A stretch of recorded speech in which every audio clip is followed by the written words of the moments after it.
Autobiografia de um Yogi. Áudio 2. Capítulo 2. A morte de minha mãe e o amuleto místico. O maior desejo de minha mãe era o de ver casado meu irmão mais velho. Ali, quando eu contemplar a face da esposa de Ananta, terei encontrado o céu na terra. Frequentemente, ouvi mamãe expressar com estas palavras o seu arraigado sentimento hindu pela continuidade da família. Tinha eu 11 anos quando se realizaram os esponsais de Ananta. Mamãe estava em Calcutá, supervisionando alegremente os preparativos para o enlace. Papai e eu ficamos sozinhos em nossa casa em Bareilly, ao norte da Índia, para onde ele fora transferido, após 2 anos de permanência em Lahore. Anteriormente, eu havia presenciado o esplendor dos ritos nupciais de minhas 2 irmãs mais velhas, Roma e Uma. Para Ananta, entretanto, como primogênito, os preparativos eram muito meticulosos. Mamãe, em Calcutá, recepcionava numerosos parentes que chegavam de regiões distantes todos os dias. Alojava-os confortavelmente numa casa ampla, recém-adquirida, situada em Amherst Street, 50. Tudo estava pronto. As deliciosas iguarias do banquete, o trono vistoso no qual meu irmão seria carregado até a casa da noiva, as fileiras de luzes coloridas, os gigantescos elefantes e camelos feitos de papelão, as orquestras indiana, inglesa e escocesa, os comediantes e artistas profissionais, os sacerdotes celebrantes dos antigos ritos. Papai e eu, com o espírito festivo, havíamos planejado nos reunir a família em tempo oportuno para a cerimônia. Pouco antes do grande dia, porém, tive uma visão de mau presságio. Foi em Bareilly, à meia-noite. Eu dormia ao lado de meu pai, no terraço de nosso bangalô, quando fui acordado pelo franzir peculiar do mosquiteiro estendido sobre a cama. As frágeis cortinas abriram-se e vi a amada figura de minha mãe. "Acorde seu pai!" Sua voz era apenas um sussurro. "Tomem o primeiro trem que partir, o das 4 da madrugada. Corram a Calcutá se quiserem me ver." A aparição desvaneceu-se. "Pai, papai, mamãe está morrendo!" O terror em minha voz despertou-o imediatamente. Em soluços, comuniquei-lhe a notícia fatídica. Não se impressione com suas alucinações. Meu pai, como de costume, deu sua negativa a uma situação nova. Sua mãe está de perfeita saúde. Se recebermos notícias más, partiremos amanhã. Papai nunca se perdoará por não haver partido agora. E a angústia me fez acrescentar: nem eu o perdoarei. A manhã seguinte despontou melancolicamente, e com ela o telegrama explícito: "Mãe gravemente enferma. Casamento adiado. Venham imediatamente." Papai e eu partimos como dementes. Um de meus tios veio ao nosso encontro numa estação onde tínhamos de baldear. Estrondosa locomotiva puxando seus vagões vinha em nossa direção com velocidade telescópica. De meu tumulto interior brotou a determinação repentina de me atirar aos trilhos sob as rodas do trem. Sentindo que minha mãe me era violentamente arrebatada, eu não podia suportar um mundo de súbito calcinado até os ossos. Eu amava minha mãe como ao ser mais querido sobre a terra. Seus consoladores olhos negros tinham sido meu refúgio em todas as insignificantes tragédias de minha infância. "Ela ainda vive?" Detive-me para fazer esta derradeira pergunta a meu tio. Ele compreendeu, num átimo, todo o desespero em minha face. "Claro que vive." Eu, porém, dificilmente acreditava. Quando chegamos à nossa casa em Calcutá, foi só para defrontar, alurdidos, o mistério da morte. Sofri um colapso e depois mergulhei num estado de quase torpor. Muitos anos decorreram antes que meu coração se conformasse. Meu grito, meu pranto, como tempestades renovando-se às próprias portas do céu, afinal impeliram a Mãe Divina a se apresentar. Suas palavras trouxeram o bálsamo da cura às feridas que ainda supuravam. "Sou eu que tenho velado por ti. vida após vida, na ternura de todas as mães. Contempla em meu olhar os 2 olhos negros, os formosos olhos perdidos que andas buscando. Papai e eu regressamos a Bareilly logo após os ritos crematórios da bem-amada. Todas as madrugadas, bem cedo, em sua memória, eu fazia uma patética peregrinação à frondosa árvore Shelley que sombreava o prado auriverde em frente ao nosso bangalô. Em momentos poéticos, imaginava que as flores brancas de Shelley se derramavam com espontânea devoção sobre o altar do prado. Misturando minhas lágrimas ao orvalho que tombava, frequentemente observei uma estranha luz de outro mundo emergindo da aurora. Dores me assaltavam, intensas, de saudade de Deus. Sentia-me fortemente atraído para o Himalaia. Um de meus primos, recentemente chegado de uma viagem às Montanhas Sagradas, visitou-nos em Bareilly. Escutei com avidez seus relatos sobre a elevada cordilheira, residência de yogis e swamis. Sobre swamis. Swa, a raiz sânscrita de swami, significa aquele que se unificou com o seu eu divino. Fujamos para o Himalaia.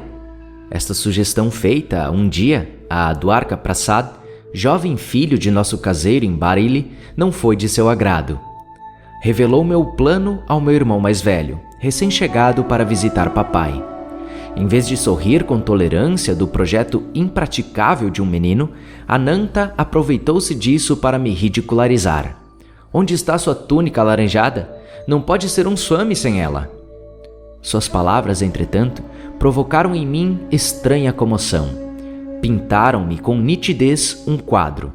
Eu próprio era um monge, errante pela terra da Índia. Talvez as palavras de Ananta despertassem lembranças de uma vida anterior. Em todo caso, percebi que, com naturalidade, eu usaria a túnica daquela ordem monástica, de fundação antiquíssima. Conversando certa manhã com Dwarka, senti que o amor por Deus descia sobre mim com a força de uma avalanche. Meu companheiro prestava atenção fragmentada à minha ininterrupta eloquência, enquanto eu, encantado, me ouvia integralmente. Fugi naquela tarde para Nainital, no sopé do Himalaia. Ananta perseguiu-me com denodo. Fui tristemente forçado a regressar a Bareilly. A única peregrinação que me permitiam era o passeio à árvore Shelley todas as madrugadas. Meu coração chorava pelas 2 mães perdidas, a humana e a divina. A morte de mamãe deixou no tecido da família um rasgão irreparável. Papai nunca voltou a se casar, vivendo sozinho o resto de sua vida, cerca de 40 anos. Assumindo o difícil papel de pai e mãe de seu pequeno rebanho, ele se tornou notavelmente mais terno, mais acessível. Com serenidade e discernimento, resolvia os vários problemas da família. Após as horas de trabalho no escritório, retirava-se como um ermitão à cela de seu quarto, praticando Kriya Yoga em doce tranquilidade. Muito posteriormente à morte de minha mãe, tentei contratar uma enfermeira inglesa para cuidar dos detalhes que tornariam mais confortável a vida de meu pai, mas ele abanou a cabeça negativamente. Os cuidados para comigo terminaram com a partida de sua mãe. Seus olhos miravam remotamente o que era o objeto de devoção de toda a sua vida. Não aceitarei os serviços de nenhuma outra mulher. 14 meses depois da partida de minha mãe, eu soube que ela me deixara uma importante mensagem. Ananta estivera presente, ao lado de seu leito de morte, e registrara suas palavras. Embora ela tivesse recomendado que a revelação me fosse feita 1 ano após a sua morte, meu irmão a retardou. Em breve, ele partiria de Bareilly para Calcutá, a fim de casar-se com a jovem escolhida por mamãe. Observação: o costume hindu, segundo o qual os pais escolhem a esposa para seus filhos, tem resistido às rudes investidas do tempo. Elevada é a porcentagem de casamentos indianos felizes. Uma noite, ele me chamou para junto de si. Mukunda, tenho relutado em dar-lhe uma estranha mensagem. A voz de Ananta apresentava um tom de resignação. Temi que se inflasse o seu desejo de abandonar o lar, mas de qualquer maneira você está revestido de fervor divino. Quando o capturei recentemente a caminho do Himalaia, firmei esta resolução: não devo adiar por mais tempo o cumprimento de uma solene promessa. Fazendo-me a entrega de uma caixinha, meu irmão transmitiu a mensagem de mamãe. Abre aspas. Deixe que estas palavras sejam minha bênção póstuma, meu bem-amado filho Mukunda, dissera minha mãe. Chegou a hora em que devo relatar alguns fenômenos extraordinários acontecidos após o seu nascimento. Conheci a senda reservada a você, quando ainda era um bebê em meus braços. Carreguei-o ao colo, naquele tempo, em vista a meu guru em Benares. Eu mal podia ver Lahiri Mahashaya, sentado em meditação profunda, quase escondido atrás de uma multidão de discípulos. Eu acalentava o meu filhinho e, ao mesmo tempo, fazia uma prece para que o grande guru nos percebesse e abençoasse. Minha súplica silenciosa crescia em intensidade. Ele entreabriu os olhos e fez sinal para que me aproximasse. Os outros me abriram caminho respeitosamente. Reverenciei-o, tocando-lhe aos pés sagrados. Lahiri Mahashaya sentou-o, Mukunda, sobre as pernas dele, colocando-lhe a mão na testa à guisa de batismo espiritual. Abre aspas. Mamãezinha, seu filho será um yogi. Semelhante a um motor espiritual, ele conduzirá muitas almas ao reino de Deus. Abre aspas. Meu coração saltou de alegria, porque minha súplica secreta fora atendida pelo Guru onisciente. Pouco antes de seu nascimento, Mukunda, Lahiri Mahashaya me dissera que você seguiria o caminho dele. Abre aspas. Mais tarde, meu filho, sua visão da grande luz foi testemunhada por mim e por sua irmã Roma. De um quarto próximo, nós o observávamos imóvel em seu leito. Seu rostinho iluminou-me. Sua voz soou com determinação de ferro quando você falou de viajar ao Himalaia em busca do divino. Abre aspas. Por estes meios, filho querido, eu soube que sua senda está muito além das ambições mundanas. O mais singular evento de minha vida trouxe-me confirmação posterior. Um evento que agora me impele a dar-lhe, de meu leito de morte, esta mensagem. Abre aspas. Foi uma entrevista com um sábio no Punjab. Quando nossa família vivia em Lahore, a criada entrou em certa manhã no meu quarto. Abre aspas. Senhora, um estranho sadhu está aqui. Ele insiste em ver a mãe de Mukunda. Sobre sadhu. Sadhu é quem adotou sadhana, ou uma senda de disciplina espiritual. Estas singelas palavras tangeram uma corda profunda em meu coração. Fui imediatamente cumprimentar o visitante. Curvando-me a seus pés, em reverência, senti que estava em presença de um verdadeiro homem de Deus. Abre aspas. Mãe, disse ele, os grandes mestres desejam que saiba que sua permanência na terra não será longa. Sua próxima doença será a última. Observação.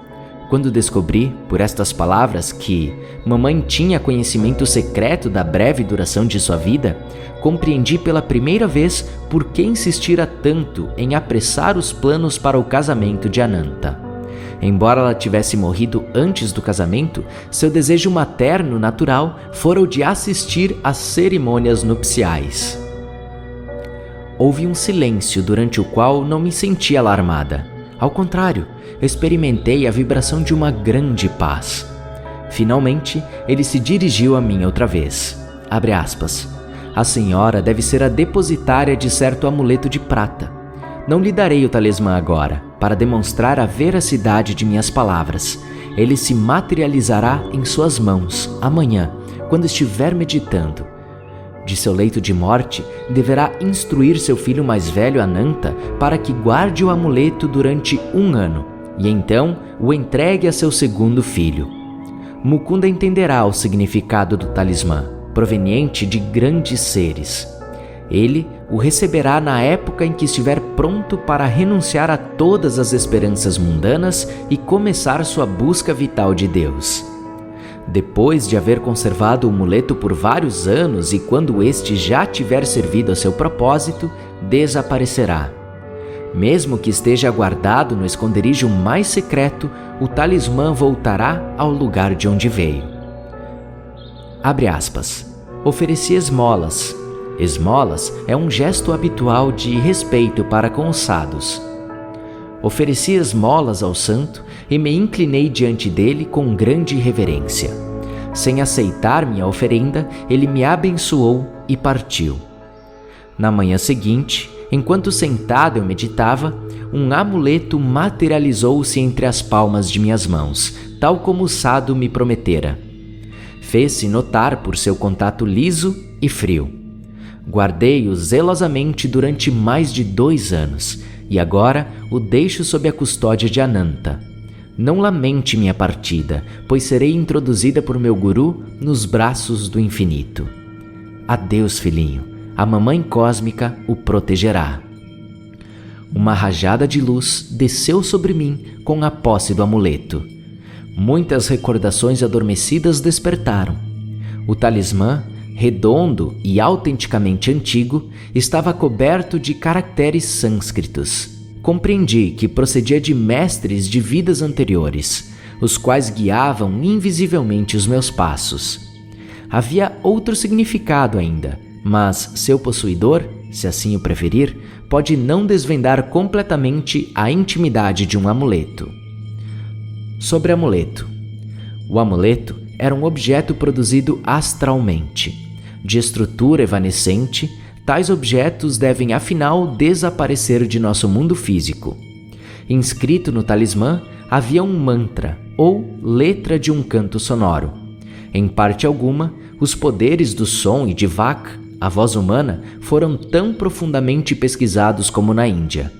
A vibração A1, que reverbera em todo o universo, o verbo, ou voz de muitas águas da Bíblia, apresenta 3 manifestações ou gunas: criação, preservação e destruição.